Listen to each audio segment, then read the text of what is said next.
तो उनका नंबर मुझे भेज देना क्या, इसीलिए। हो गया, लग गया, कर दो चालू, कर दिया। सभी साथियों को जोहार। मेरा नाम विष्णुदेव गोराई है। ऐसे मोर्चे की तरफ से मुझे नाम मिला हुआ है दशरथ माझी का। मैं झारखंड से हूं, बोकारो जिला है अपना, गांव का नाम सतनपुर है। तो आज हम यहाँ आए हैं कोरबा में जिलेवार मीटिंग के लिए।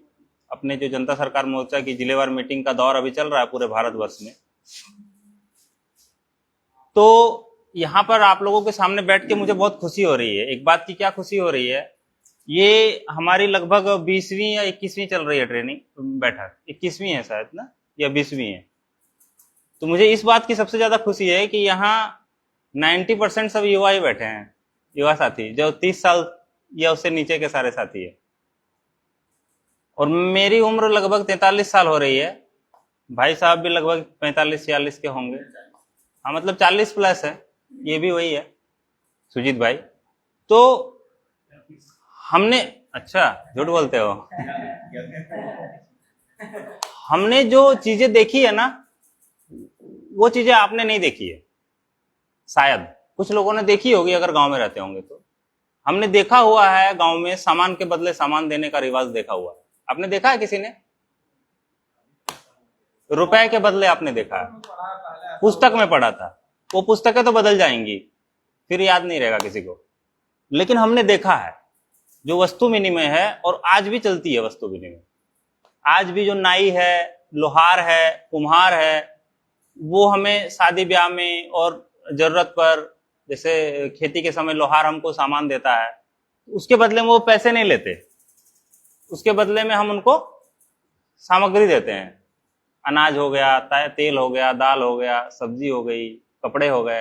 तो ऐसे आदान प्रदान आज भी कहीं ना कहीं बचा हुआ है। तो ये चीज हमने बहुत आयत मात्रा में देखी हुई है, हो रहा है।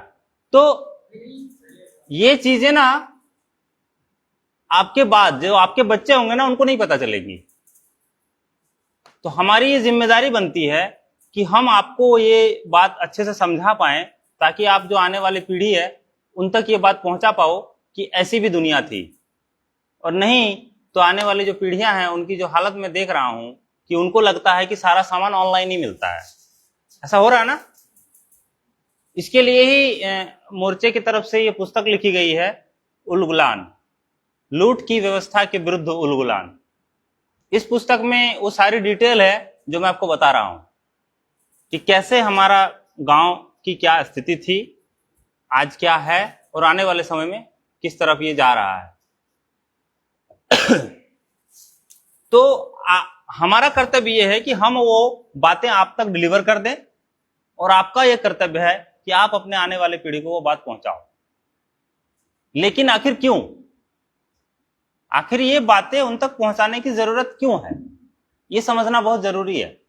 आज आप लोगों में से कुछ पढ़ रहे हैं, कुछ पढ़ के बैठे हुए हैं, आप में से कुछ लोग काम भी कर रहे होंगे, लेकिन आप देखोगे समाज में एक भी व्यक्ति आप देखो खुश नहीं मिलेगा आपको। सब आदमी परेशान है। अच्छा, हमारा शरीर है, ये शरीर पूरा भरा पूरा शरीर, 5 फुट 6 फुट के हम हैं, हमको सुबह शाम खाने पीने को चीजें मिल रही है, लेकिन कौन सी ऐसी चीज है जो हमें खुश नहीं रहने दे रही है? आपको कभी लगा है इस बारे में कि आखिर आदमी खुश क्यों नहीं है? कोई आदमी 500 कमा रहा है एक दिन का, कोई 1000, कोई 5000 भी कमा रहा है एक दिन का। ऐसे ऐसे लोग हैं जो 1-1 लाख रुपए एक दिन का कमा रहे हैं, लेकिन आप जब उनके जीवन में झांकोगे तो देखोगे वो खुश नहीं है। तो इसका मतलब ये हुआ कि रुपया जो है, जो पैसा जो है, ये पैसा हमारे खुशी का पैमाना नहीं है। है क्या खुशी का पैमाना पैसा? पैसे से आप सारे सामग्रियां खरीद सकते हो, लेकिन खुशी नहीं खरीद सकते। खुशी अगर आपको चाहिए तो उसके लिए आपको समाज की जरूरत पड़ेगी। और आज समाज में आप देखोगे कि आपका दाएं साइड वाला और आपके बाएं साइड वाला पड़ोसी, दोनों से आपकी बनती नहीं है। तो ये चीजें कहां से आई? ये चीजें आई है टेलीविजन से, क्योंकि टेलीविजन ने ही हमें सब कुछ सिखाया है। जो भी चीजें, आप जो कपड़ा पहने हो ना, ये टेलीविजन ने ही सिखाया है, क्योंकि हमारे यहाँ पैंट शर्ट पहनने का रिवाज कभी नहीं था। मुझे अपना बचपन याद है, मेरे पास एक ही फुल पैंट हुआ करती थी, मैं उसी को धो के उसी को दोबारा पहना करता था। और फुल पैंट पहनने को बहुत शान की बात समझा जाता था। तो मैंने फुल पैंट के लिए बहुत जिद करी थी। हाफ पैंट मिलता था अपने को, क्योंकि उस समय पैसे नहीं हुआ करते थे। लेकिन उस समय किसी चीज की कमी भी नहीं हुआ करती थी। खाने पीने, रहने, उठने, बैठने, सारी चीजें की पूर्ति थी। कोई चीज की कमी नहीं थी, सच में नहीं थी। और गांव में एक भी आदमी भूखा नहीं था। एक भी आदमी एक रात भी भूखा सो जाए, सवाल ही पैदा नहीं होता है। अगर कोई आदमी के घर में अनाज नहीं है ना, तो लोगों को पता चल जाती थी। ऐसे कैसे पता चलती थी, आप इसको सोच नहीं सकते। ये बहुत गहरी बातें हैं। ये आप धीरे धीरे फिर आगे जब हम 3 दिन की ट्रेनिंग करेंगे, आज जो हम यहाँ पर बैठे हुए हैं आदिवासी शक्तिपीठ में, बहुत गजब का, मतलब इस शहर के बीच में इतनी अच्छी शांत जगह हमको मिली, मतलब बहुत अच्छा लग रहा है मुझे। और हमने देखा हॉल वॉल भी बहुत अच्छा है। तो हम चाहेंगे कि हमारी जो 3 दिन की ट्रेनिंग है वो यहीं हो। क्यों? सही है ना जगह? तो फिर आपको पता चलेगा एक एक बात, फिर हम आपको बताएंगे कि कैसे हमारे साथ षड्यंत्र हो रहे हैं। आप देखो, आज एक बच्चा को हम क्या कर रहे हैं, 0 क्लास से लेके 12 क्लास 15 क्लास तक बढ़िया अंग्रेजी माध्यम स्कूल में पढ़ा रहे हैं। मतलब 3 साल की उम्र से ही हम उसको स्कूल भेजना शुरू कर देते हैं। आजकल प्ले स्कूल में भेजने का रिवाज हो गया।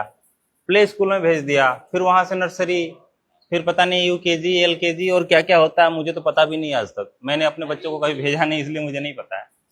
तो इतनी पढ़ाई करने के बावजूद और जीवन के 15-17 साल बर्बाद करने के बावजूद और इतना पैसा खर्चा करने के बावजूद आपको रोजगार की कोई गारंटी नहीं है। जो बच्चे बस से स्कूल जाते हैं, रोज का 1 घंटा जाने और मिनिमम 1 घंटा आने में, मतलब 2 घंटा सिर्फ वो सफर में अपना व्यतीत कर रहे हैं। हो रहा है ना ऐसा?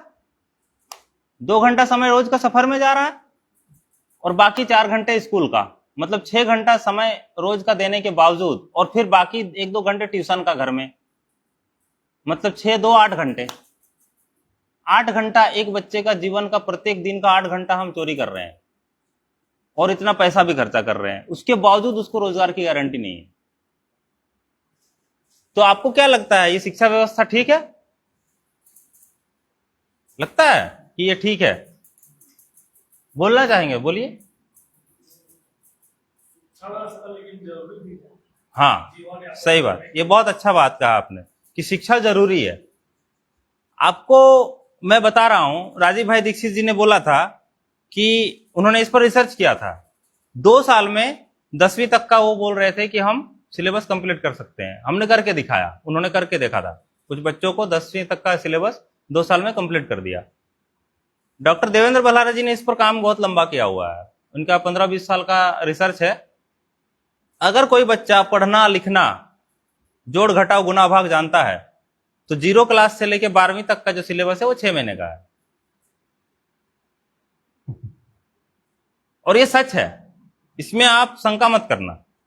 ये सिद्ध किया हुआ है और ये हो जाएगा। बहुत मुश्किल काम नहीं है। कैसे होगा ये समझने की बात है। इसके लिए आप ट्रेनिंग के वीडियो है 13, वो देखोगे तो आपको समझ में आ जाएगा कि कैसे होगा। क्योंकि मानव मस्तिष्क कैसे काम करता है, इसके ऊपर उनका रिसर्च है। 18,000 बच्चों के दिमाग का उन्होंने रिसर्च किया। 18,000 बच्चों का, ये संख्या बहुत बड़ी है। जो सैंपल साइज है वो बहुत बड़ा है। मतलब 18,000 मस्तिष्क पर उन्होंने खुद अकेले रिसर्च किया, तो बड़ी नहीं ये संख्या। तो लगभग मतलब 100% में जाएगा। अब वो बता सकते हैं किसी भी व्यक्ति के बारे में। तो जब ह्यूमन साइकोलॉजी को आप समझोगे तब पता चलेगा कि ये हो सकता है। ये कोई मुश्किल काम नहीं है। क्योंकि जो पढ़ाने का तरीका है स्कूलों का, मैंने देखा हुआ है। मतलब एक बच्चा जो सबसे निचली क्लास में रहता है, उसको क ख से लेके A to Z पढ़ाने में पूरे 1 साल लगाता है स्कूल। आप बताओ ये कितने दिन का हो सकता है? क ख मतलब जो है स्वर्ण वर्ण, व्यंजन वर्ण, अल्फाबेट सिखाने में कितना समय लगना चाहिए एक बच्चे को मिनिमम? 4 साल लगाता है मेरे जानने में। नर्सरी भेजते हैं, हाँ, ग्रेड 1 ग्रेड 2 जाते हैं, हाँ, क्लास 1 जाते हैं, हाँ, 4 साल लगाते हैं। बताइए, अब आप बताइए क्या ये सही है? आपने तो कहा शिक्षा जरूरी है, लेकिन कोई चीज सीखने के लिए कितना समय लगेगा ये तो बच्चे के ऊपर डिपेंड करेगा ना। हो सकता है कोई बच्चा 10 दिन में सीख जाए, कोई 1 महीने में सीखेगा, कोई 4 महीने में सीखेगा। लेकिन सारों को एक ही अंधी दौड़ में रखा जा रहा है, सारों को उतना ही समय लग रहा है। इसका मतलब गड़बड़ है। मान लो ये क्लासरूम है, इसमें 40 बच्चे हैं, तो 40 बच्चों का सीखने का तरीका एक नहीं हो सकता, सबका सीखने का तरीका अलग है, लेकिन सबको सिखा एक ही तरीके से रहे। आपको कोई चीज पढ़ने से याद होगी, किसी को लिखने से याद होगी, किसी को केवल सुनने से याद होगी। तो जिसको सुनने से याद होगी उसको तो मास्टर ने सुना दिया, याद हो गया, लेकिन जिसको पढ़ने से याद होगी वो तो पढ़ा ही नहीं, फिर कैसे याद होगी। या कोई कुछ लिखने को दिया, 40 बच्चे हैं मान लो, 40 बच्चे में से 15 बच्चे ऐसे हैं जिसको केवल लिखने से याद हो जाता है, लेकिन बाकी के जो 25 बच्चे हैं उनको तो याद नहीं हुआ लिखने से। तो उसको क्या हम लोग बोलते हैं, मास्टर क्या बोलेगा कि तुमको तो कुछ समझ में ही नहीं आता है, तुमको तो कुछ याद ही नहीं होता है। भाई उसका तरीका अलग है सीखने का। इसको लर्निंग मेथड बोलते हैं। लर्निंग मेथड 3 तरह का होता है। एक होता है ऑडिटरी लर्नर, जिसको केवल सुन के याद होगा। एक होता है विजुअल लर्नर, जिसको विजुअलाइज करके याद होगा। जैसे आपको कहानी के रूप में कोई बात अगर बताई जाए जिसका विजुअल हाई है, तो वो कहानी के रूप में जैसे ही सुनेगा ना, तो एक भी उसको कहानी का पात्र याद आ गया ना, तो पूरी कहानी याद आ जाएगी उसको, क्योंकि वो फिट है उसके दिमाग में। और तीसरा होता है काइनेस्थेटिक लर्नर। काइनेस्थेटिक लर्नर का जो खासियत है वो है उसको देखना, वो पढ़ते समय हिलाएगा, अपने शरीर का कोई अंग हिलाएगा। आपने देखा होगा कुछ बच्चों को पढ़ते हुए या लिखते हुए, वो ऐसे पैर हिलाएगा, कोई हाथ हिलाएगा, कोई ऐसे ऐसे करेगा, कोई चलते चलते पढ़ेगा, तो वो काइनेस्थेटिक लर्नर है। उसको बोलोगे ना बैठ चुपचाप बैठ के पढ़, तो उसको याद ही नहीं होना है, फिर वहीं उसका ब्लॉक हो गया दिमाग, क्योंकि उसका दिमाग चलते फिरते ही याद करेगा। उसके शरीर का वही खासियत है। तो इस तरह से सारी चीजें बिल्कुल अलग अलग हैं, अलग बच्चों के लिए। और हम क्या कर रहे हैं, सबको एक ही साथ गौशाला के जैसे सबको एक क्लासरूम में घुसा दिए और एक ही तरह से पढ़ा रहे हैं। आ रही समझ में बात मेरी? तो ये सिस्टम में हो रहा है गड़बड़। अब आप एक चीज देखिए कि अब जितने भी लोग हैं संसार में, सब अलग अलग काम के लिए पैदा हुए हैं। क्योंकि जब बच्चा मां के गर्भ में होता है, तो 7वें महीने का जब होता है, उसी समय उसका दिमाग परिपक्व हो जाता है, ये दिमाग पूरा तैयार हो जाता है, ब्रेन। तो ब्रेन अगर तैयार हो गया तो हम सारा आदेश तो हमको ब्रेन से ही मिलता है ना? नहीं, ब्रेन तैयार हो गया मतलब समझने की क्षमता उसमें आ गई, उसमें वो चीजें आ गई जो उसको करना है इस दुनिया में आके। परमात्मा ने जब उसको भेजा है, परमात्मा कहो, भगवान कहो, कुछ भी कहो, उससे कोई मतलब नहीं होता है, लेकिन जिसने भी उसको, जिसके शरीर में जीवन फूंका है, उसने उसको बुद्धि दे दी कि तुम्हें बाहर निकल के ये काम करना है। अगर उसकी बुद्धि दौड़ भाग की है तो वो खेती अच्छा कर सकता है, किसानी कर सकता है, दौड़ भाग वाला काम, मेहनत वाला काम कर सकता है, रिक्शा चला सकता है, एथलीट बन सकता है, फुटबॉलर बन सकता है, क्रिकेटर बन सकता है, जितने भी दौड़ भाग वाले काम है वो कर सकता है। लेकिन अगर उसको आप बैठा के काम करवाओगे ना, तो उसको घुटन सी महसूस होगी, वो खुश नहीं रहेगा जिंदगी में। और जो व्यक्ति जीवन में खुश नहीं रहता है, वो फिर क्या करेगा? नशा करेगा। नहीं, देखो नशा लोग क्यों करते हैं? मान लो आप बैठ के काम करने में माहिर हो और आपको दौड़ाया जाएगा तो थक जाओगे। आपको टीचर बनने के लिए पैदा हुए हो, पढ़ाने के लिए, तो वो गुण आपके अंदर है। और आपको कुछ इंजीनियरिंग पढ़ लोगे, मान लो किसी ने बोल दिया कि इंजीनियरिंग अच्छा है, तो आप उसी में चले गए, तो इंजीनियरिंग में मजा नहीं आएगा आपको, क्योंकि आप पैदा पढ़ाने के लिए हुए हो। तो ये चीजें आपको समझ में आएंगी जब आप एजुकेशन की ट्रेनिंग करोगे। और बहुत आसान है, 13 वीडियो देखने हैं, बस उतने में ही आपको पूरा समझ में आ जाएगा। उसका आगे का प्रोसेस फिर हम बता देंगे आपको, लेकिन समझ में आ जाएगा। इतना समझ में आ जाएगा कि आपकी माँ ऐसा क्यों बोलती है, आपकी पत्नी आपके साथ ऐसा व्यवहार क्यों करती है, आपकी बहन ऐसा क्यों करती है, आपके पिताजी ऐसा क्यों करते हैं, उनकी सारी आदतें आपको समझ में आने लगेंगी। आपके दोस्त अलग अलग टाइप के व्यवहार क्यों करते हैं, वो सब आपको क्लियर हो जाएगा। एकदम जबरदस्त चीज है, मतलब पूरा दिमाग पढ़ना सीख लोगे आप। और आप सोचो कि आपके साथ में रहने वाले लोगों के दिमाग आप पढ़ लिए, तो आपको वो व्यक्ति समझ में आ जाएगा ना कि आखिर क्यों ऐसा करता है। तो अगर वो समझ में आपको आ गया तो कितना आसान हो जाएगा जीवन। ये हमने खुद किया हुआ है, अपने साथ ऐसा हो चुका है। जब तक मैंने ये चीजें नहीं जानी थी, तब तक मैं अपने घर में खूब समझाता था लोगों को, और जब मुझे समझ में आ गया कि वो कैसे हैं और उनका व्यवहार ऐसा क्यों है, मैंने समझाना बंद कर दिया। और उनको समझना चालू किया। तो जब उनको समझना चालू किया तो उनके हिसाब से अपन काम करेंगे, उनके साथ जब रहेंगे तो उनके हिसाब से चलेंगे। बेटा का अलग है सोच, पत्नी का अलग है, बेटे के साथ अलग व्यवहार, पत्नी के साथ अलग व्यवहार, सबके साथ एक सा व्यवहार आप नहीं कर सकते। इसका मैं एक छोटा सा उदाहरण देता हूं, ये उदाहरण मैं हर जगह देता हूं। जैसे मान लो 2 बच्चे हैं, छोटे बच्चे 4-5 साल के, उनको दूध पिलाना अपने को। तो एक बच्चे को आप बोलोगे कि बेटा दूध पी लो, तो वो बोलेगा नहीं पीता मैं।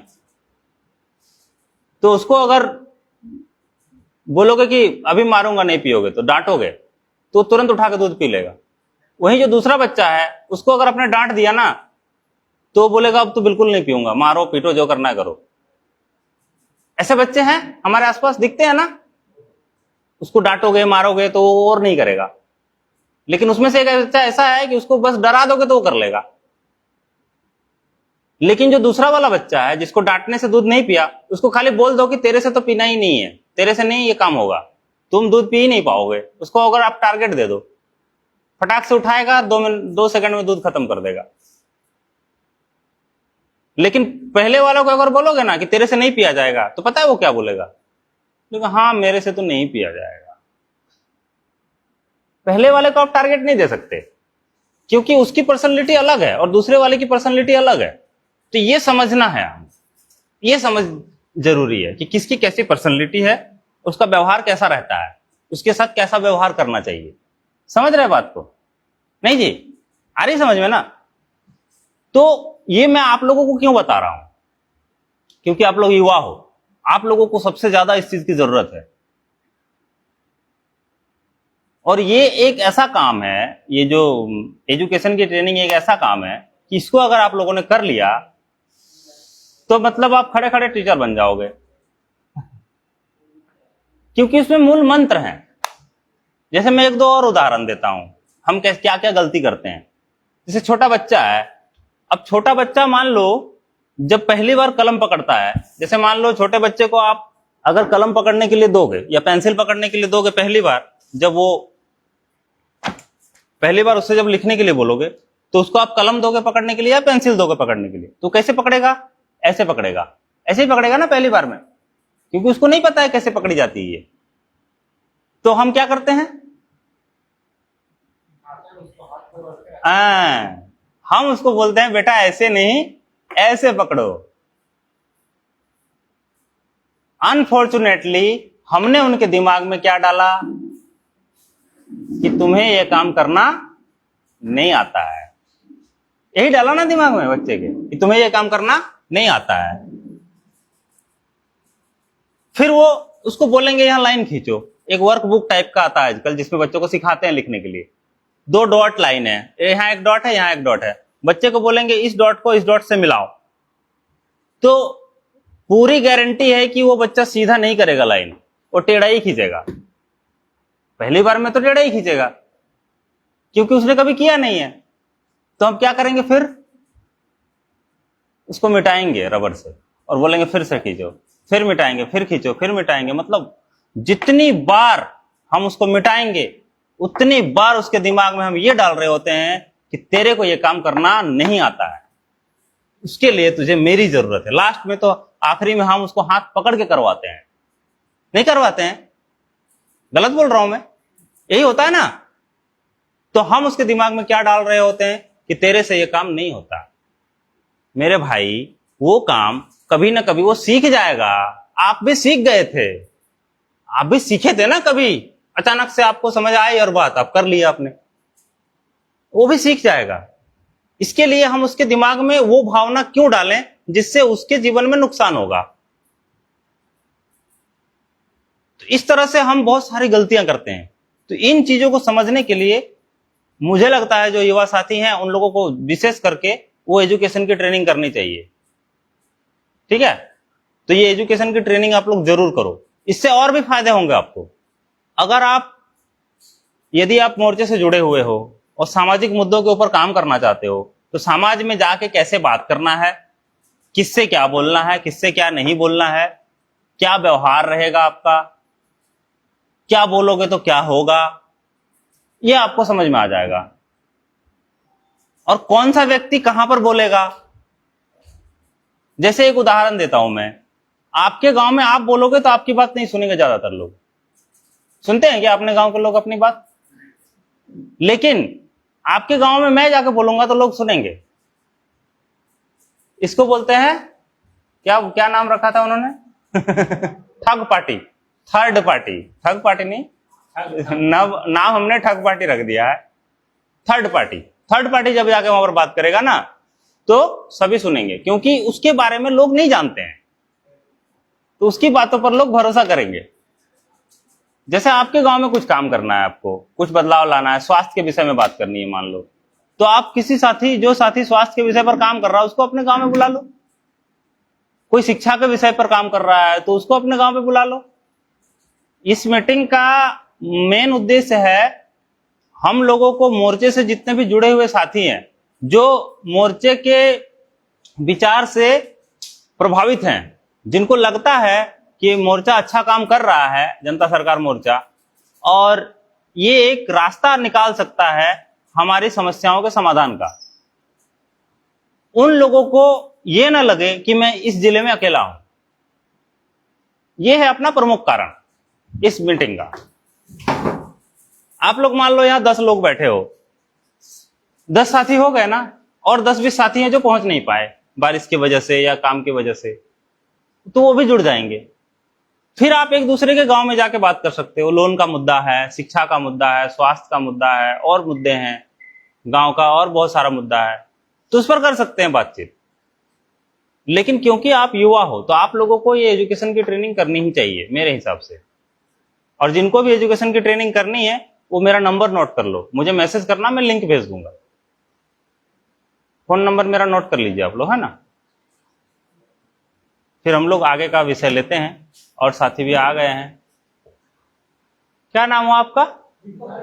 अच्छा, बारिश अच्छी हो गई। हाँ, वो उनको करवा लो जो बाकी है, फिर हमें आगे के लिए भी निकलना है ना।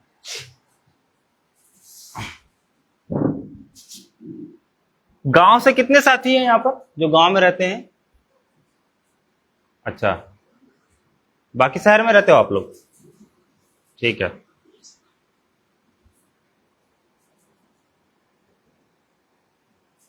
ये जो शिक्षा वाला मुद्दा है ना, ये इतना गजब का है कि जब आप गांव में जाओगे, मान लो आप सामाजिक काम करना चाहते हो, गांव में सुधार करना चाहते हो शिक्षा व्यवस्था के ऊपर, तो मैं आपको बता दूं कि किसी भी बच्चे का क्या पैशन है, किस काम के लिए वो पैदा हुआ है, कौन सा काम वो सबसे बेहतर कर सकता है, ये 3 साल की उम्र में आप जान सकते हो। मात्र 3 साल की उम्र में आपको पता चल जाएगा कि ये डॉक्टर बनेगा, कि इंजीनियर बनेगा, कि वैद्य बनेगा, या वकील बनेगा, या किसान बनेगा, या साइंटिस्ट बनेगा, या एग्रीकल्चर साइंटिस्ट बनेगा, ये आपको पता चल जाएगा। केवल ये एजुकेशन की ट्रेनिंग कंप्लीट कर लोगे। 4-5 महीने अगर आप पढ़ा दोगे किसी बच्चे को, तो उसको और जिंदगी में किसी मास्टर की जरूरत नहीं पड़ेगी, वो खुद पढ़ लेगा। मतलब मूलभूत फार्मूले उसको आपसे मिल जाएंगे, तरीके, टीचर की जरूरत ही नहीं पड़ेगी, कोई भी सवाल का हल कर लेगा। हमारे यहाँ मोर्चे में तो ऐसी ऐसी ट्रेनिंग्स हैं कि आपको कैलकुलेटर की भी जरूरत नहीं है, इतने बड़े बड़े अंक ऐसे चुटकियों में हल कर दोगे। इतनी सारी चीजें हैं अपने पास, ठीक है ना। तो ऐसे हम कर सकते हैं। तो आपका लोन है क्या? हाँ, चल रहा है, दे रहे हो अभी? अच्छा, तो लोन के विषय पे आप जुड़े हो या और भी कुछ है? जी,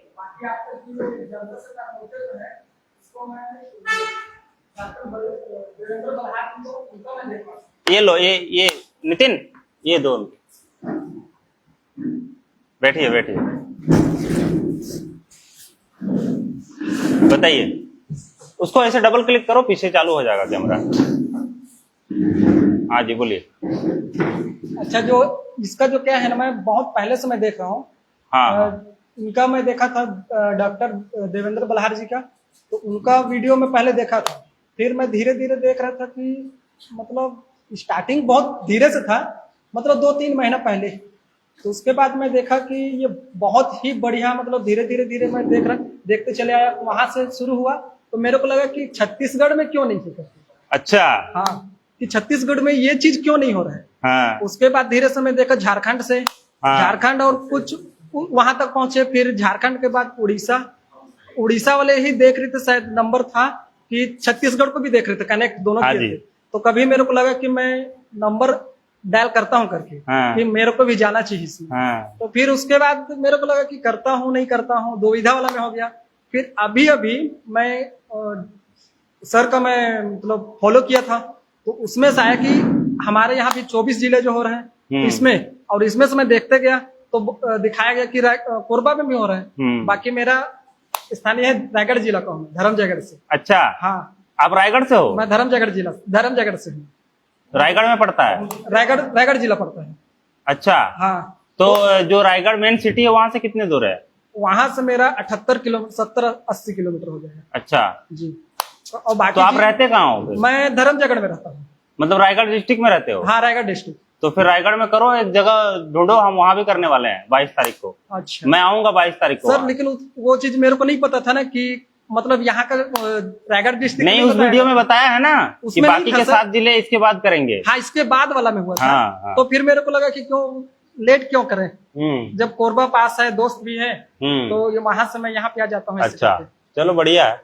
नहीं, रायगढ़ डिस्ट्रिक्ट में अगर जिला हेडक्वार्टर के आसपास कोई साथी आपके ऐसे होंगे तो आप हमें नंबर प्रोवाइड कराना, हमें वहाँ स्थान कोई ढूंढना है जहाँ बैठक की जा सके इस तरह की। सर, तो ऐसे करते हैं ना, तो रायगढ़ में ही क्यों करें, वो हमारे धर्मजयगढ़ में भी तो कर सकते हैं। तो रायगढ़ के जो लोग हैं फिर उनको वहां आना पड़ेगा ना आपके यहाँ। हाँ, वो चीज भी है। मतलब हमें ऐसी जगह पर करना है जहाँ पूरे के जिले के लोगों को आसानी हो आने में, गाड़ी की व्यवस्था हो, आने जाने की कोई दिक्कत ना हो, है ना, इस तरह सर, का। तो उस चीज के लिए तो मैं नहीं बोल पाऊंगा, क्योंकि हमारे यहाँ से मैं रायगढ़ सिर्फ काम से ही जाते हैं, बाकी कौन सा सही जगह है वो नहीं बता। करो, पता करो क्या दिक्कत है भाई। हम यहाँ से, मैं झारखंड से आके यहाँ मीटिंग कर रहा हूँ, आप अपने जिले में तो जो खोज ही सकते हो। आपको देखो, आपकी मनोकामना पूरी हो गई ना। आपने परमात्मा से बोला कि भाई छत्तीसगढ़ में क्यों नहीं आ रहे हैं बल्हारा जी। हाँ, जबकि छत्तीसगढ़ में बल्हारा जी 3 बार आ चुके हैं। छत्तीसगढ़ में जी। रायपुर का मैं देखा था, वीडियो देखा था उसमें। हाँ। बाकी वहां का भी नंबर मैं पूरा स्क्रीनशॉट लेकर के मैं अपने पास रखा हूँ, लेकिन मैसेज नहीं किया किसी को मैसेज नहीं आपने? कर पाया। मतलब मैं ये सोच रहा था कि मैं करूँ कि नहीं करूँ, रायपुर में मेरे 2 कार्यक्रम हो चुके हैं, डॉक्टर साहब के 3 कार्यक्रम हो चुके हैं। अच्छा। मेरा पड़ जाएगा रायगढ़ मेन सिटी से। भीड़, मुझे तो ये जगह मेरे दिमाग में बैठ गई, अब तो भीड़ यही करेंगे कोरबा में क्योंकि इधर अपना हंसदेव भी पास पड़ता है, तो यहाँ करेंगे अगली मीटिंग। 3 दिन का कार्यक्रम यहीं पर करेंगे, ठीक है ना।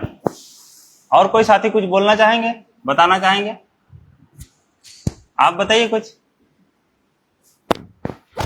उनके तरफ करो। नमस्कार सर सभी को।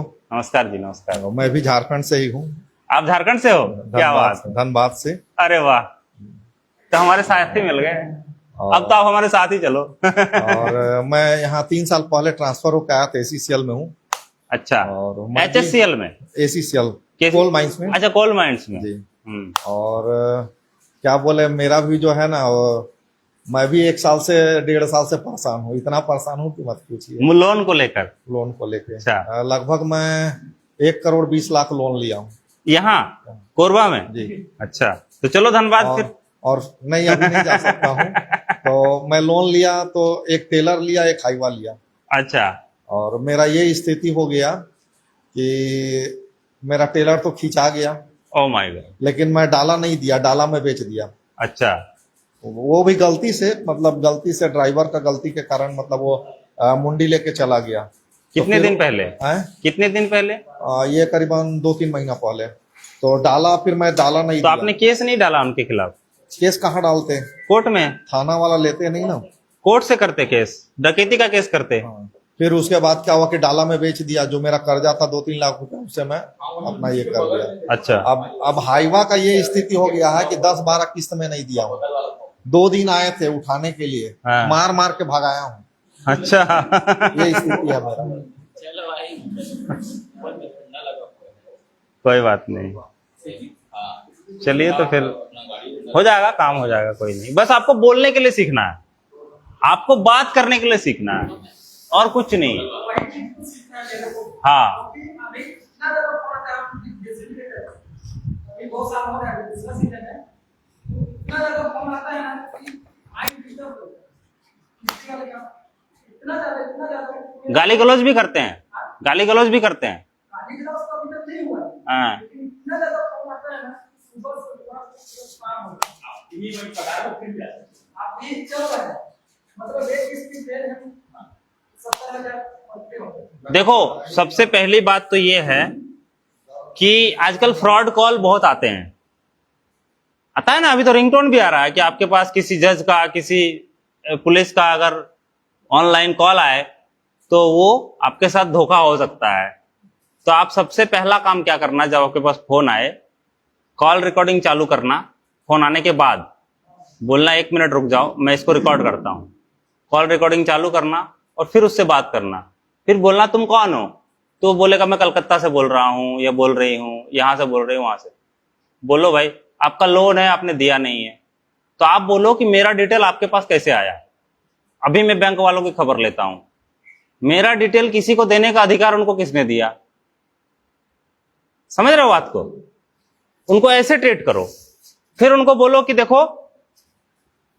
आवेदन लगा दो सबसे पहले, और बोलो कि बैंक को चिट्ठी गई है, बैंक चिट्ठी का जवाब देगी, उसके बाद उसको सारा पैसा हम वापस कर देंगे, और तुम आइंदा से कॉल मत करना। और अगर कॉल करते हो तो जो मेरे प्रश्न है उसका जवाब तुम लिखित में भेजो मेरे पास। मेरा एड्रेस ये है और मेरे प्रश्न ये हैं। सबसे पहला प्रश्न मेरा ये है कि जिस समय मुझे कर्जा दिया गया था, उस समय जो मैंने लिख के दिया था, जो लिखा हुआ था, उसमें लिखा हुआ था इतने रुपए आपको कर्ज के रूप में दिए जा रहे हैं, लेकिन मुझे आज तक रुपया नहीं मिला। मुझे डिजिट मिला है और कागज के नोट मिले हैं, बैंक के नोट मिले हैं, और ये कहीं से भी रुपया नहीं है। अगर ये रुपया होता तो इसमें क्यों लिखा हुआ है कि मैं धारक को 100 रुपया देने का वचन देता हूं? तो लिखा वहां रुपया था और दिया मुझे फर्जी करेंसी है। तो ये आप लिख के दो मुझे कि आपने मुझे क्या दिया है। भारतीय वैध मुद्रा दिया है तो वो लिख के दो। अगर आपने दिया है क्या कहते हैं का बैंक नोट, तो वो लिख के दो कि हमने आपको बैंक नोट दिया है। या आपने डिजिट दिया है तो वो लिख के दो, पहला। दूसरा, उनसे पूछो कि जिस समय मेरे को कर्जा दिया गया था उस समय किस अकाउंट से वो पैसे आए थे मेरे अकाउंट में। भाई जब आपके अकाउंट में पैसे ट्रांसफर हुए होंगे या गाड़ी वाले, शोरूम वाले को पैसे जब ट्रांसफर किए होंगे तो किसी अकाउंट से तो दिए होंगे ना। ये तो सिंपल सी बात है। तो जिस अकाउंट से वो पैसे ट्रांसफर हुए थे, मुझे उस अकाउंट का स्टेटमेंट चाहिए, उस ट्रांजैक्शन का जो मेरे अकाउंट में जमा हुए हैं। बस आप वो अकाउंट का स्टेटमेंट मुझे दे दो, सारे पैसे मैं चुकाने के लिए तैयार हूं। पता है क्या होगा? जीवन में वो कभी आपको स्टेटमेंट नहीं दिखाएंगे। क्यों पता है? क्योंकि जब कोई बैंक कर्जा देती है, मान लो उसके खाते में 10 लाख रुपए हैं, बैंक का बैलेंस शीट में 10 लाख रुपए बचा हुआ है, और उसने अगर आपको 2 लाख रुपए का कर्ज दिया है, तो कर्ज देने के बाद बैंक के खाते में कितना पैसा बचना चाहिए? लेकिन वो 8 लाख नहीं बचता है, वहां 12 लाख हो जाता है। तो जिंदगी में वो आपको कभी भी स्टेटमेंट नहीं दिखाएंगे। अब इसी बात पर बैंक की तो छुट्टी कर सकते हो। ऐसा होता है। बैंक का नियम है ना, ये उन्होंने नियम बना रखा है कि जो आपको देगा उसको वो क्रेडिट मानेगा, क्योंकि उसको आपको जमीन, आपकी गाड़ी, आपका धन दौलत चाहिए ना। उसके बाद बढ़ गया वो। हाँ, वो आपसे लेंगे उतना। समझ में आई बात? और एक चीज लूप होल आपको बताता हूं। आप उससे, फाइनेंस कंपनी से स्टेटमेंट मांगो कि जो पैसे आपने शोरूम वाले को जमा किए थे ना, जो लोन दिया था पैसा, उसका स्टेटमेंट चाहिए मुझे। कितना पैसा कहां कहां दिया आपने। तो अगर वो स्टेटमेंट निकाल लिया तो उसमें आपके नाम से इंश्योरेंस हुआ होगा। और इंश्योरेंस के लिए आपको पूछा नहीं था, तो आप उसकी गर्दन पकड़ सकते हो जाके कि जब तुमने मेरा इंश्योरेंस किया था तो मुझसे पूछा था क्या? कोर्ट तक ले जा सकते हो इस विषय पर आप उसको कि मेरे से बिना पूछे मेरा इंश्योरेंस कैसे किया। अरे एप्लीकेशन को मारो गोली, आप तो उसको पूछो कि जो इंश्योरेंस मेरा हुआ है कैसे तुमने किया। अरे लिखित में नहीं, आप पहले मौखिक बात तो करो, उसी में तो उसकी हवा टाइट हो जाएगी। मेरी बात पूरी सुनो, पहले समझो कि मैं क्या बोल रहा हूं। जब आप बैंक से पूछोगे कि तुमने जो मेरा इंश्योरेंस किया था ये किससे पूछ के किया था, तो वो बोलेगा ये नियम है बैंक का, ये है वो है। उसको बोलोगे कि मेरे भाई जिंदा रहते हुए तो ठीक है, लेकिन मरने के बाद मेरी लाश को बेचने का अधिकार तुम्हें किसने दिया? तुम क्या चाहते हो, मेरी आत्मा भटकती रहे? अरे ये बात समझ में, इंश्योरेंस का मतलब समझ रहे हो ना? आपकी लाश को आप गिरवी रख रहे हो, क्योंकि इंश्योरेंस क्लेम मरने के बाद मिलता है। आपको कभी मोक्ष नहीं मिलेगा जितने इंश्योरेंस धारी है। मिलेगा जी? आत्मा भटकती रहेगी। आप तो बैंक की खाल उधेड़ सकते हो इतने से पॉइंट से। कर रखा हमारे कमर अली भाई ने भोपाल के, उन्होंने कोई आवेदन नहीं लगाया आज तक। बैंक वाले सामने नहीं आते, उनके थर-थर कांपते हैं क्योंकि उन्होंने गलती कर रखी है। वो जो 40-50 पेज जो हम लोग से साइन कराता उसमें भी तो वो बैंक का साइन बिल्कुल भाई साहब, वो जो 40-50 पेज है ना जिसने आपसे साइन कराए है ना, उसको क ख भी नहीं पता है उस पेज के। आपकी तो बात ही छोड़ दो। और कानूनन नियम है, सुन लो, कानूनन नियम है कि जब आप किसी से किसी कागज में साइन करवाओ तो उसका पूरा पढ़ के बताओ, अगर उसको अंग्रेजी नहीं आती है तो एक एक चीज समझाओ, उसके बाद साइन करवाओ उससे। ये कानूनन है। आपको समझाया था क्या? फिर यहां करो टिक मार दिया। ना उसने पढ़ा ना आपने पढ़ा। तो सर वो कोर्ट में बोल भी सकता है हाँ, कि मेरे से इतने सारे कागजों में साइन करवाए गए, मुझे अंग्रेजी पढ़नी नहीं आती, कुछ समझ में नहीं आता, और पता नहीं जल्दीबाजी में इन्होंने सारे साइन करवाए और इन्होंने कुछ भी नहीं बताया मुझे। और अगर बैंक के साथ आपका डिस्प्यूट है तो कोर्ट उस केस को कभी ले ही नहीं सकता है।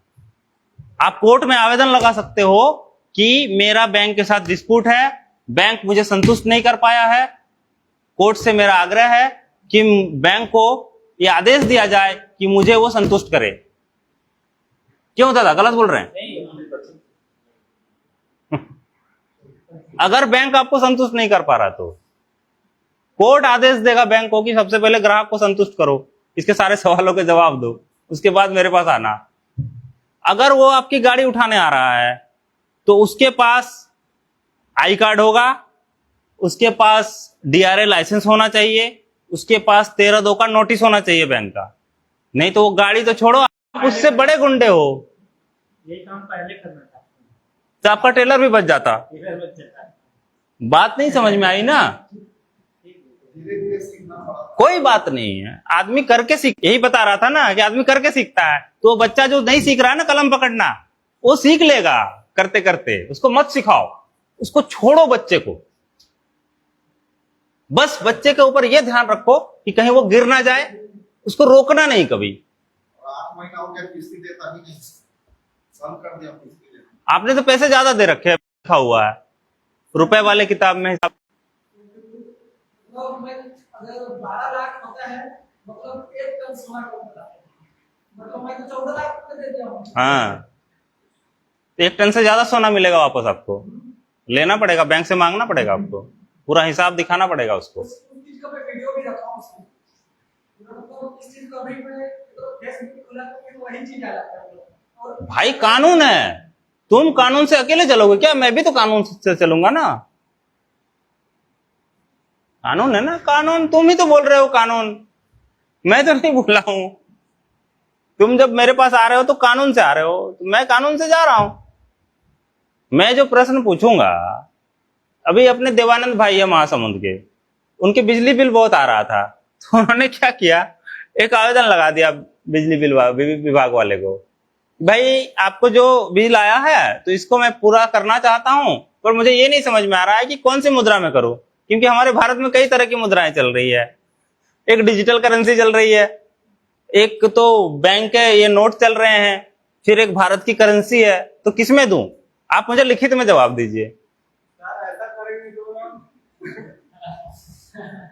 हमारे ऊपर ही केस हो जाएगा। केस कैसे होगा? आपने कोई गलत प्रश्न पूछा है क्या? इस तरह का सामने वाला मुझे जवाब दे रहा है करके ना, जो भी मान लीजिए भी आपका जेई रहेगा या एलिंग रहेगा, वही केस कर देगा कि जेई केस करेगा? पागल आदमी, मैं उससे प्रश्न पूछ रहा हूं, वो जवाब देगा कि केस करेगा? क्या बेवकूफी है यार। आपने कोई गलत प्रश्न पूछा हो तब ना। आप कोई गाली दिया है क्या आपने उसको?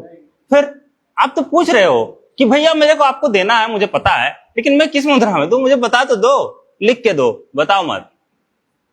उसको आदेश ही नहीं है लिखने का। आप जो बोल रहे हैं प्रैक्टिकली पॉसिबल नहीं। मेरे भाई, मैं जो बोल रहा हूं सब हो चुका है। प्रैक्टिकल हो रहा है। मैं कहानी बता रहा हूं जो हो चुका है। महासमुंद के देवानंद भाई, मेरे भाई, नुकसान उनको नहीं है, वो आपको 3 दिन की ट्रेनिंग में समझ में आएगा। आज मैं इतने कम समय में पूरी बात नहीं समझा सकता, समझ गए? ये सब इनका प्रचार मत करो यार, ये साले बहुत हराम है। समझ गए ना? मतलब आप जो है ना,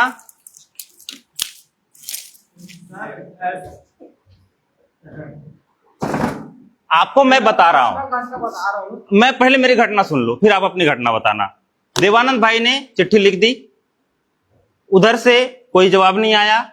डीसी का आया लेटर, डीसी ने बोला आपके इस बिजली बिल से संबंधित कोई डिस्प्यूट है, इस संबंध में कृपया आप फलाने दिन को फलाने बजे हमारे पास आइए, हम आपसे चर्चा करेंगे। पता है इन्होंने क्या लिख के भेजा?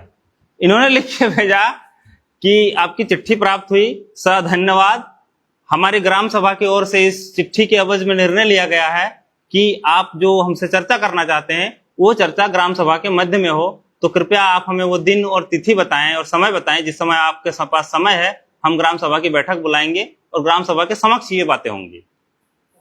और डीसी भी चुप। उनका व्यक्तिगत मामला उसमें ग्राम सभा कहां से आया?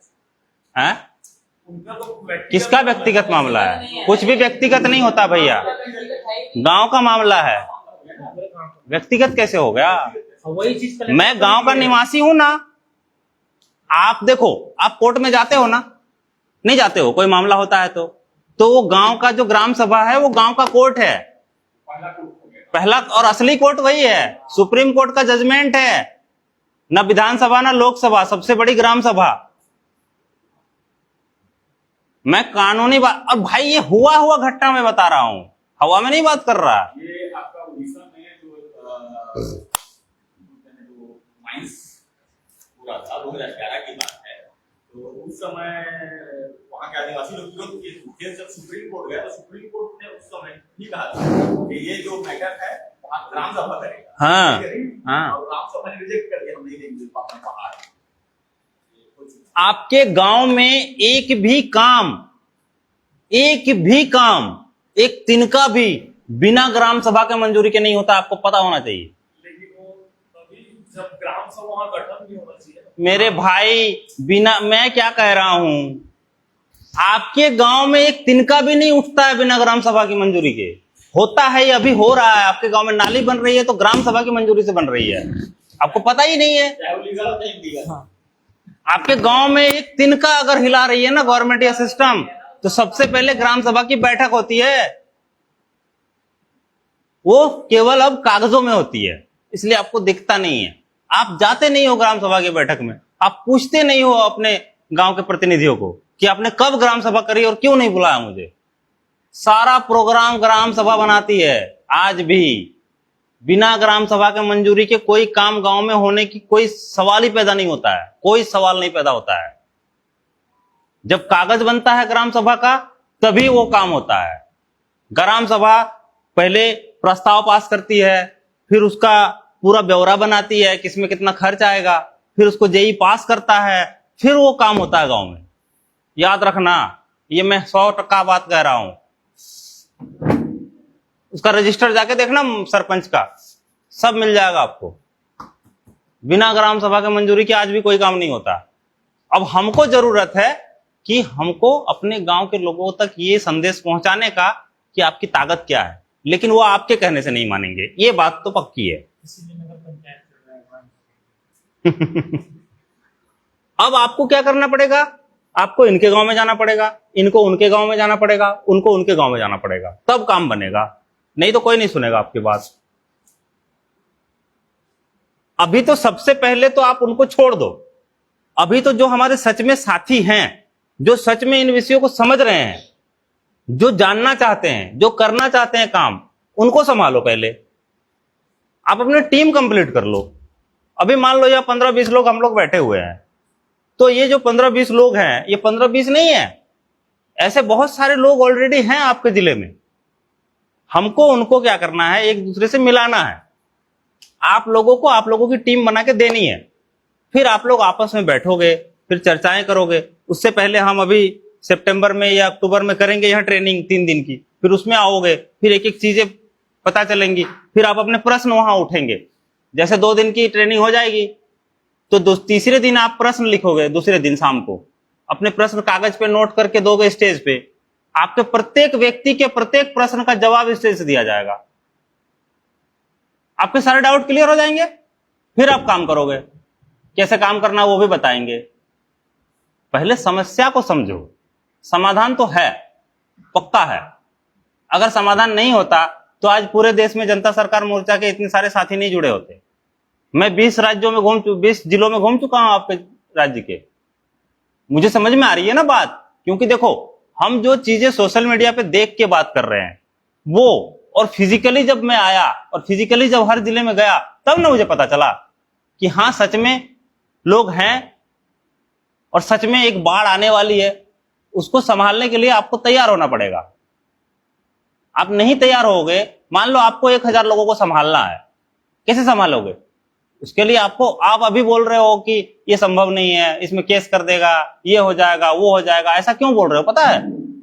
क्योंकि बचपन से लेके अभी तक आपके दिमाग में यही सब ठुसा गया है। सारी उल्टे पुल्टी चीजें ठुसी गई है, डर ठुसा गया है। जैसे ही आप रात को बचपन में घर से बाहर निकलते थे, वैसे ही बोला कुत्ता आ जाएगा, बिल्ली आ जाएगी, भूत आ जाएगा, कोको आ जाएगा, यही बोला गया ना। मैंने अभी थोड़ी देर पहले क्या बोला आपको? कभी भी बच्चे को रोकना नहीं है। अगर बच्चा कुछ गलत कर रहा है या किसी गलत रास्ते में जा रहा है तो उसको रोकना नहीं है, उसको डाइवर्ट करना है। मान लो वो गलत रास्ते में जा रहा है तो उसको ये नहीं बोलना है कि इधर मत जाओ। अगर आपने बोला ना इधर मत जाओ, तो आप जब नहीं रहोगे तब वो उधर जाएगा, क्योंकि उसके दिमाग में आपने सवाल डाल दिया कि उधर क्यों नहीं जाना है। आप अगर किसी बच्चे को रोक रहे हो कि लालटेन को मत हाथ लगाओ, क्या आपको लगता है वो नहीं छुएगा उसको? वो बार बार उसके पास जाएगा। आप कब तक रोकोगे? आप थोड़ा सा उधर जाओगे, वो जाके छुएगा। लेकिन अगर आप अपने सामने रहते हुए उसको छूने दो, लालटेन को मत रोको, उसको थोड़ा सा जलेगा, लेकिन जीवन में दोबारा वो लालटेन को हाथ नहीं लगाएगा। लगाएगा क्या? क्या जी गलत बोल रहा हूं भाई मेरे? नहीं छुएगा ना दोबारा, क्योंकि उसको पता चल जाएगा। हम सीखने नहीं दे रहे हैं। सर वैसे में कोई यदि बच्चा छोटा सा अगर वो नशे की तरफ आकर्षित होता है, मान लीजिए उसको इच्छा होता है शराब पीने का, दे दो ना माइक, दे दो माइक, हाथ में रखो। मान लीजिए कोई बच्चा है, वो उसके मन में इच्छा जागृत होता है कि शराब पीने का, तो जैसा कि आप बोल रहे हैं कि रोकना नहीं है, तो उसका क्या समाधान है सर? किसी का भी नशा के तरफ क्यों आकर्षित होता है ये पहले जानना पड़ेगा। वो अब रोज का रील्स में देख रहा है, पिक्चर में देख रहा है, फिर आस वो तो गलत चीज है ही। वो तो देखो ये सब चीजें तो हमें बिगाड़ने के लिए बनी ही हैं। लेकिन मैं आपको एक दूसरा पहलू इसका बताता हूं। उसका पहलू ये है कि कोई व्यक्ति नशा क्यों करता है। मैंने बताया ना कि जब आपको खटक होगी, जब आपको कुछ लगेगा कि कुछ कमी है जीवन में, उसको पूरा करने के लिए व्यक्ति नशा करता है। आज तो माहौल जो बना हुआ है वो अलग, उसकी तो अलग बात है। हम तो उसकी बात ही कर रहे हैं कि हमको बच्चों को बचपन से ऐसी चीजें देनी है। आपने देखा होगा कुछ बच्चों को खेल रहे हैं, ठीक है, खेलते खेलते वो इतना मगन हो गए हैं कि वो कब सुबह से शाम हो जाती है उनको पता नहीं चलता है। आप अगर आवाज दे रहे हो ना तो बच्चा नहीं सुनेगा, जबकि आप सामने हो। क्यों नहीं सुनेगा पता है? अच्छा, आप में से कोई साथी ऐसा बताओ मुझे कि आप कोई काम कर रहे थे कभी भी अपने जीवन में और आपको समय का पता नहीं चला, कब समय बीत गया। ऐसा हुआ आप लोगों के साथ? आपके साथ हुआ है? आपके साथ कभी ऐसा हुआ है? और आपके साथ भी हुआ है? इसका मतलब पता है? इसका मतलब यह है कि आप वही काम करने के लिए इस दुनिया में आए हो। मतलब वो काम आपके हिसाब का है, मतलब वो परमात्मा ने आपके दिमाग में वही चीजें डाली हैं जो आप काम कर रहे हो। मतलब उस समय आप अपने परमात्मा से कनेक्ट हो, अपने ईश से कनेक्ट हो, अपने आप से कनेक्ट हो, अपने आपके भीतर जो है ना उसके साथ जुड़ गए हो। मुझे याद है, मैं कुदाल से खोद रहा हूं, खुदाई बैगन लगाए थे तो उसको खुदाई कर रहा हूं, मुझे आवाज आ रही है, उधर से बुला रहे हैं, अरे खाना तो खा लो, अरे इतना बच गया, मुझे कुछ भी पता नहीं है। फिर अचानक से लड़का सामने आया, बोला पापा, बोले हाँ खाना नहीं खाओगे? क्यों, कितना टाइम हो गया? 2 बज गए हैं? 2 बज गए? अभी तो 12 बज रहे थे, तुरंत 2 बज गए। मतलब मुझे वो जो 2 घंटे का समय था उसका पता ही नहीं चला। क्यों? क्योंकि वो समय मैं पूरी तरह अपने साथ था। तो जब आप अपने साथ रहोगे ना तो सबसे मजे में रहोगे। आपने देखा है बच्चों को खेलते खेलते खेलते वो इतना मगन हो जाते हैं कि कुछ भी पता नहीं चलता उनको। असल में बच्चा जो होता है ना वो शुद्ध होता है, तो वो जल्दी अपने साथ जुड़ जाता है। और हम जब बड़े हो जाते हैं तो हमारे दिमाग में इतनी सारी चीजें चलती हैं कि हम अपने साथ जुड़ ही नहीं पाते हैं। तो हम अपने साथ कैसे जुड़ेंगे ना, ये भी आपको पता चल जाएगा जब आप ह्यूमन साइकोलॉजी को समझोगे। और जो नशे की बात कर रहे थे, अगर कोई आदमी लेखक है या कोई एक्टर है, पैदाइशी एक्टर है, आपने देखा होगा कुछ ऐसे साथी आपके बीच में होंगे जो हमेशा कोशिश करते हैं कि आप उसको देखो, उसकी तरफ देखो, मैं कैसा लग रहा हूं, ऐसे बोलते हैं ना, ये देखो ये मैंने खरीदा है, ये शर्ट कैसी लग रही है। हर चीज में वो आपको बार बार अट्रैक्ट करेंगे अपने तरफ, या कुछ ऐसा काम करेंगे ताकि आप जानबूझ के वो आपकी तरफ उसकी तरफ देखो। वो कौन है पता है? वो पैदाइशी एक्टर है और उनको चाहिए अट्रैक्शन। ये जो बड़े बड़े एक्टर हम देखते हैं फिल्मों में, ये ज्यादातर सब एक्टर है पैदाइशी। उनको केवल एक्टिंग में मजा आता है। तो जिसको एक्टिंग में मजा आएगा ना उसको एक्टिंग दे दो, खुश रहेगा जीवन में, कभी दुखी नहीं होगा, उसको पढ़ाई की जरूरत नहीं है। लेकिन वही एक्टर 100 में 100 नंबर भी लाता है, क्योंकि वो हर चीज में माहिर होता है। लेकिन वो 100 में 100 नंबर ला रहा है, इसका मतलब ये थोड़े इसका 1100। तो वो 100 में 100 नंबर इसलिए ला रहा है क्योंकि वो अपने आप में हाई है, उसका अंदर हर चीज हाई रहता है। हम सोच लेते हैं कि ये 100 में 100 नंबर लाने वाला बच्चा ये पढ़ने के लिए पैदा हुआ है, उसको IAS IPS की नौकरी मिलती है। और जैसे ही IAS IPS की नौकरी मिलती है तो वो किताबों में और पचड़ों में इतना फंस जाता है कि जिंदगी में उसको कभी भी एक्टिंग की फुर्सत नहीं मिलती है। उस कमी को पूरा करने के लिए वो रात को बैठ के दारू पीता है। और आप देख लो, सबसे ज्यादा आत्महत्या ऐसे ही लोग करते हैं, बड़े बड़े पोस्टों में बैठे हुए लोग, क्योंकि वो खुश नहीं रहते जीवन में। पैसे रहते हैं उनके पास, खूब काम भी रहता है, लेकिन वो आत्महत्या क्यों कर रहे हैं? क्योंकि वो जिस काम के लिए पैदा हुए हैं उनको मिला नहीं। तो आपको पता होना चाहिए कि कौन किस काम के लिए पैदा हुआ है। तो उस काम को अगर उसको दे दोगे ना, उसके सामने आप शराब रख दोगे, दारू रख दोगे, कुछ भी रख दोगे, वो उसको छुएगा भी नहीं, क्योंकि उसको मजा उस काम में आएगा जिस काम के लिए वो इस दुनिया में आया है। बच्चे ज्यादा मोबाइल क्यों देखते हैं पता है आपको? जिस बच्चे का विजुअल हाई रहेगा उसको हमेशा नई नई चीजें चाहिए। और मोबाइल में क्या है, हर चीज नई है, स्क्रॉल करता रहेगा, वो करता रहेगा, कार्टून देखेगा, नई नई चीजें रोज देखेगा।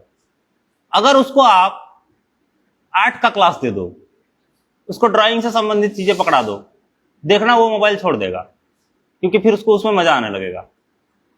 तो आपको चीजें समझ में आ जाएंगी कि आखिर ये क्यों कर रहा है और इसको कैसे छूटेगा।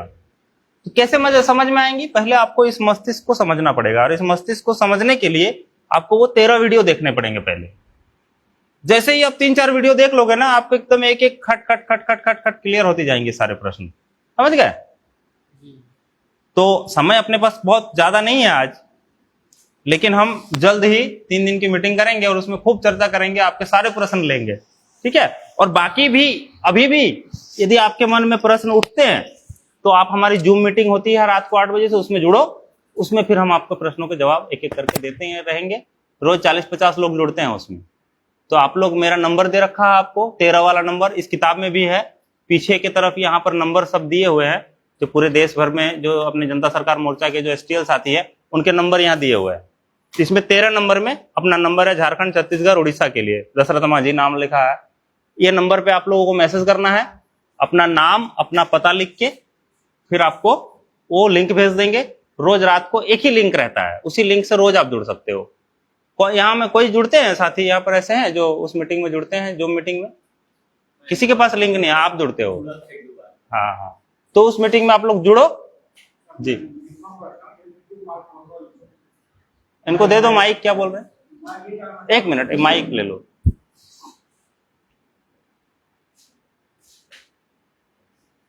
हाँ घुमा दो, हाँ जी, हाँ वो चालू है, वो चालू है। मैं ये पूछ रहा हूँ, जैसे वीडियो के माध्यम से बल्हारा जी का और रामू जी का वीडियो तो मैं देखा उसमें। हाँ उसमें एक चीज ये, वो उनके वीडियो के हिसाब से तो पूरा समझ में आया, उसको देखने के बाद कई बार देखा उसको। मैं ये जानना चाह रहा हूँ सर, जैसे अपना जैसे बैंक का सिस्टम है, तो बैंक वाले पहले नोटिस भेजते हैं, एक बार 2 बार भेज दिए नोटिस, उसके बाद में वकील के माध्यम से भेज देते हैं। तो हम लोग उसको, आप जैसे बता रहे हैं उसके हिसाब से, जैसे हम लोग बता रहे हैं उसको रुपया का मापा किए है उसमें, ये सब चीज बोलने के बाद में हम लोग तो मौखिक रूप से बोल रहे हैं उस चीज को। नहीं, हम लिखित में देंगे ना। हाँ, तो उसी को मतलब आवेदन का प्रारूप कैसा होना चाहिए, वो आप नहीं बनाओगे आवेदन। हाँ, आपको सिर्फ अपना डिटेल भरना है, आवेदन बन के आपके पास आएगा। अच्छा। आपको उसको निकालना है, उसमें सारा जो खाली जगह उसको भरना है, और जिसको जिसको भेजना है उसको रजिस्ट्री कर देना है या स्पीड पोस्ट कर देना है, बस। हाँ, स्पीड पोस्ट करने के बाद चिट्ठी चली गई, आपको मैसेज आ जाएगा कि चिट्ठी पहुंच गई है। आप जब उसको ट्रैक करोगे ना स्पीड पोस्ट को, तो पता चल जाएगा कि रिसीव हो गया। अब कई लोगों से और ऐसे चर्चा होता है, जैसे जिनके पास में लोन है, जैसे क्रेडिट कार्ड का हो गया, ग्रामीण स्तर में ऐसे बहुत लोग रहते हैं सर, तो उनको क्या है, एजेंट लोग आके खूब परेशान करते हैं। क्रेडिट कार्ड का हो गया या किसी का ट्रैक्टर का लोन हो गया, तो ये सब चीज में क्या है, बैंकिंग व्यवस्था को लोग समझ नहीं पाते हैं, क्योंकि उतना बैंकिंग के बारे में जो काम कर रहा होगा वही बता पाएगा। बिल्कुल।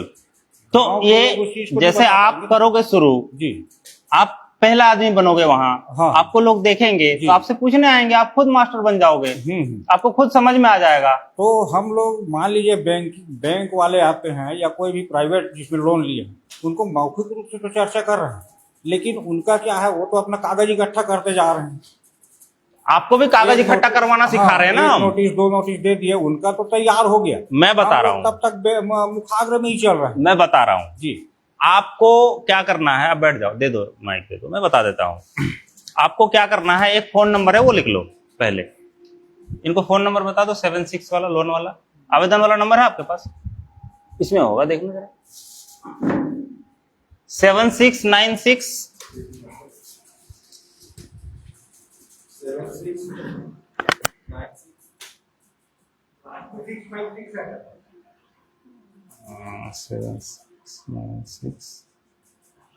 7696625667 7696625667, शायद यही है ना। मोटू तुम्हारे पास है लोन वाला?